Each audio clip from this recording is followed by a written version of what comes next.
Hey everyone, welcome back to the Incredible India podcast series. I'm Sam, and with me, as always, is my expert guide through history and culture, Taylor. It's great to be back, Sam. Always a pleasure. So today we're doing a deep dive into a really fascinating place, Bishnupur in West Bengal. It's actually up for UNESCO World Heritage status right now. That's right. And it's famous for these two incredible legacies, these amazing terracotta temples, but also a very sophisticated classical music tradition. Exactly. And our mission today really is to figure out how these two things, architecture and music, which seem kind of different, how they're actually connected through the ambition and the resources of one ruling family, the Mallas. Yeah, we want to uncover the engineering behind those temples, the techniques they used, and the stories literally carved into the clay.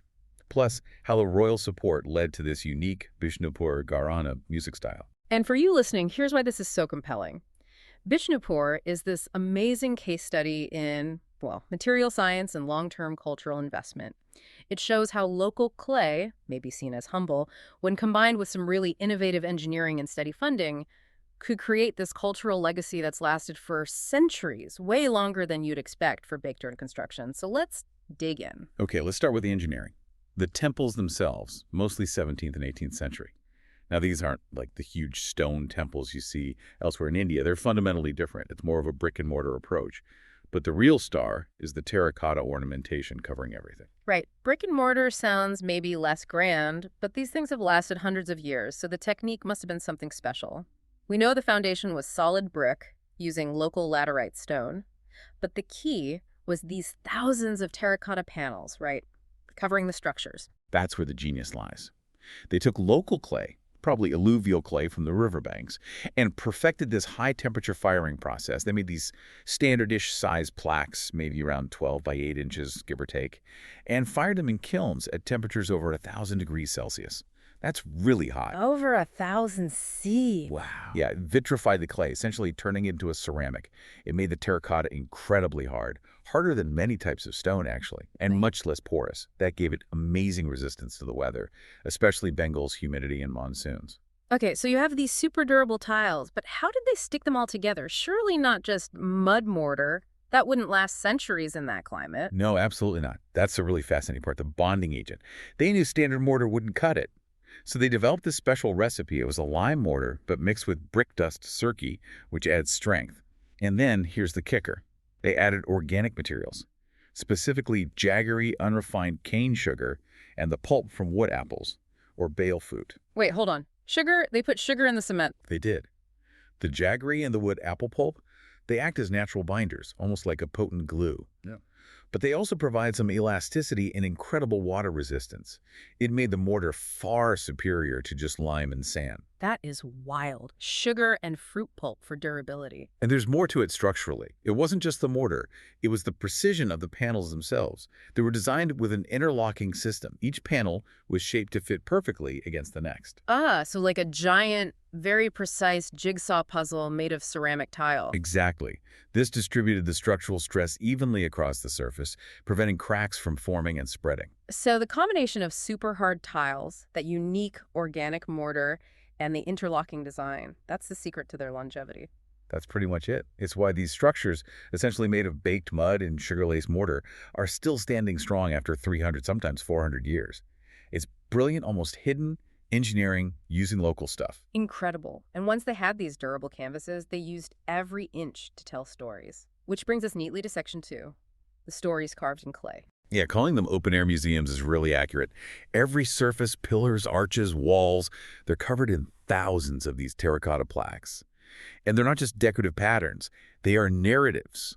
Scenes from the big Hindu epics, the Ramayana, the Mahabharata, Puranic tales, local legends. Snapshots of daily life, too, right? Absolutely. If you go to the Rajmancha, that big, unique pyramidal structure, that one's iconic. you're surrounded by scenes from Krishna's life. You see him playing his flute. You see the Rasleela dance with the gopis, him lifting Mount Govardhan. It's all there in vivid detail. And the Jor Bangla temple, the one with the twin hut roof style. That one's amazing for narrative sequencing. It lays out episodes from the Ramayana almost like panels in a graphic novel. Yeah. You could follow the story of Hanuman leaping across the ocean to Lanka, for example. It's depicted step by step across multiple plaques. What I find really interesting is how they weren't just copying pan-Indian styles. They infused it with local Bengali culture. Totally. That's what makes it unique. You see musicians in the carvings, but they're playing local instruments like the tabla, the dole, cymbals. The figures, especially the women, are shown wearing contemporary Bengali clothing styles from the 17th century. The specific way saradas are draped, the types of jewelry, even the hairstyles. And you mentioned battle scenes. Even those had local flavor. Yes. The soldiers aren't just generic warriors. They're often shown using the curved swords typical of Bengal at the time. And maybe most valuable for historians, you get these incredibly detailed scenes of everyday life. Farmers with their bullocks, fishermen casting nets, merchants, artisans at work. It's like a window into 17th century Bengali society. It's just an incredible amount of artistry and labor, thousands and thousands of these detailed plaques, which naturally makes you think, where did the money come from? This wasn't cheap. Exactly. Building one temple is expensive, but building dozens and sustaining these workshops for generations, that requires serious, consistent funding. And that points us directly to the patrons behind all this, the Milla Kings. Section 3, let's talk about them. Right. The Malla dynasty, they weren't always major players, started as local chiefs way back maybe around the 10th century. But they were strategic, consolidated power over centuries. And by the 16th, 17th centuries, especially under rulers like King Kambir Malla, they hit their golden age. And crucially, they figured out how to fund their cultural ambitions. How did they do it? Was it just taxes? Taxes helped, but a big part was military success translating directly into cash flow. Successful campaigns against neighbors often resulted in tribute payments. We actually have records suggesting, for example, that tribute from conquering Kashipur was specifically earmarked for building major temples like the Rizmancha. So war chests became temple funds. Pretty directly, yes. Wow. But also, control of trade routes was vital. Bishnupur was strategically located. They controlled key routes, especially for things like salt, which was hugely valuable. By levying customs duties on goods passing through, they generated a steady, reliable stream of revenue. Okay, so consistent income from trade, boosted by occasional windfalls from military victories. Exactly. And they didn't just spend it randomly. They purposefully channeled this wealth into cultural institutions. It wasn't just about building temples. It was about funding the workshops, attracting the best artisans, supporting musicians, creating a whole ecosystem. So the Malla Kings consciously shifted from just being political or military leaders to being, well, cultural architects. Very much so.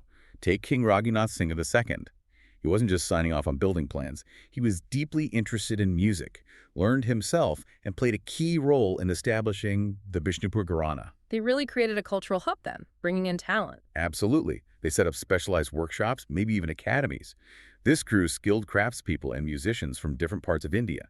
And this led to a unique blend. You see influences from different traditions, maybe Persian, South Indian, all mixed with the strong local Bengali styles.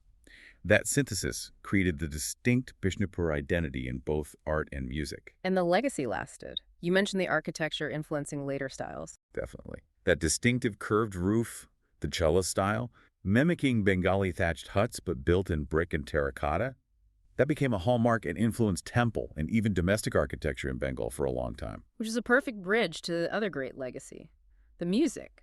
Section 4, the Bishnupur Gharana. Right, the sound of Bishnupur. This musical tradition, or Gharana, really took shape around the mid-18th century, building on that Malala patronage. Its core identity is this beautiful blend of deep devotional feeling, mostly focused on Krishna Bhakti. Devotion to Krishna. Yeah, combined with classical Indian musical sophistication. But the emphasis was often on bhava, the emotional expression, maybe more than just pure technical fireworks you might hear in some other Gharanas. It was soulful and sophisticated. That's a good way to put it. And they also made the music very contextual. They adapted classical ragas, the melodic frameworks, to fit the local environment, the changing seasons, the daily life rhythms in rural Bengal. This made the music resonate both at the royal court and during popular religious festivals. And the sound itself is unique because of the instruments they favored, right? You mentioned the ezraj. Oh, the ezraj, yes. It's a bowed string instrument, sort of like a sitar meets a sarangi. It holds a special place in the Bishnupur Gharana. It was refined there. And it produces this really haunting, almost vocal-like sound. It's perfect for conveying that devotional mood. And other instruments, tabla, obviously. Tabla, yes. They generally follow the dhrupad style, which is known for its clarity and intricate fingerwork. But again, they incorporated local Bengali rhythmic patterns, giving it a distinct regional feel. Even the harmonium, which came later, was often modified locally to better handle the microtones, the subtle pitch variations that are crucial for the specific ragas they perform. And this tradition has a strong lineage, founded by specific figures. Yes, key figures like Ramshankar Bhattacharya and his disciple Yadunath Bhattacharya are considered foundational, and the connection to the global stage is fascinating. The legendary sitarist Pandit Ravi Shankar, his guru was the great Alauddin Khan. And Alauddin Khan himself had connections tracing back to the Bishnupur tradition. So there's a direct, albeit complex, link. Wow. So can people still experience this music authentically today? Absolutely. The best way is probably the annual Bishnupur Music Festival, usually held in December. Often the performances happen right in the courtyards or near the historic temples. Imagine hearing that music with the acoustics of those terracotta structures. It's supposed to be incredible. That sounds amazing. Okay, so if someone is inspired and wants to plan a visit, a sort of deep dive trip, any tips for making the most of it? Section 5, planning your visit. Definitely need a strategy. There are many temples, and the light changes everything. So thinking about a temple circuit, I'd suggest moving with the sun for the best views and photos. Maybe start early morning, say 7 to 9 a.m. at the Resmancha. That unique pyramid shape really stands out in the soft morning light. Good for appreciating the overall form. Okay, Resmancha first. Then where? Then maybe head to the Jor Bangla Temple in the mid-afternoon, like 2 to 4 p.m. That's the one with the twin hut-style roof, those incredibly detailed Ramayana panels we talked about. The stronger, angular afternoon sun really makes the carvings pop. Makes sense. See the details when the light is stronger? Exactly. And then for the grand finale, say the Keshta Rai Temple, also known as Jor Mandir Complex, for the golden hour, around 5 to 6 p.m. This one has multiple structures, lots of spires, I think 21 main ones, and complex geometric patterns. It looks absolutely stunning, silhouetted against the sunset. Dramatic. Perfect. Morning, afternoon, sunset. Got it. But Bishnupur isn't just the old temples, is it? What about immersing in the living culture? Right. Don't just see the history. Yeah. Experience the present, too. You should definitely try to visit local terracotta artisans in their workshops. Many still use traditional techniques, maybe even passed down through generations. Some might even let you try your hand at working with the clay. A hands-on experience, nice. And check out the local markets, especially if there's a weekly one. Look for Baluchari silk saris. These are famous hand-woven saris, and their intricate designs often feature motifs directly inspired by the temple carvings, scenes from the epics, figures, patterns. It connects your shopping right back to the Malla-era art. Linking the textiles to the temples, very cool. And for music lovers, it might be possible, maybe through local contacts or guides, to arrange a visit to a musician's home for a small, intimate performance. Hear the Gharana music up close. Or maybe even a cooking class. Get a taste of traditional Bengali food. Absolutely. That rounds out the whole sensory experience of the region. Food, music, art, history. It really sounds like Bishnupur is this, well, living museum where the art, the royal history, the music, it all comes together. It really is. It's a powerful testament to how the Mallas managed to synthesize their military power, their economic control, and their artistic vision into something cohesive and lasting. These temples and this music continue to resonate centuries later. It really does make you think, doesn't it, about cultural patronage today. Could modern societies or even corporations learn from that Malla strategy, deliberately investing significant resources, maybe from economic success, into creating truly sustainable, high-quality artistic institutions instead of just, superficial projects? It's a provocative thought, using success to build enduring cultural capital, not just fleeting monuments, a blueprint from the past, perhaps, hidden in that remarkable sugared clay. A powerful legacy indeed. If you decide to travel to Bishnupur or elsewhere in India, we have a recommendation. 5 Senses Tours organizes tours across India, which are immersive cultural experiences. You can email contact@fivesensestours.com. Note 5 is written as a numeral in contact at fivesensestours.com. Or WhatsApp to +919 845 67446.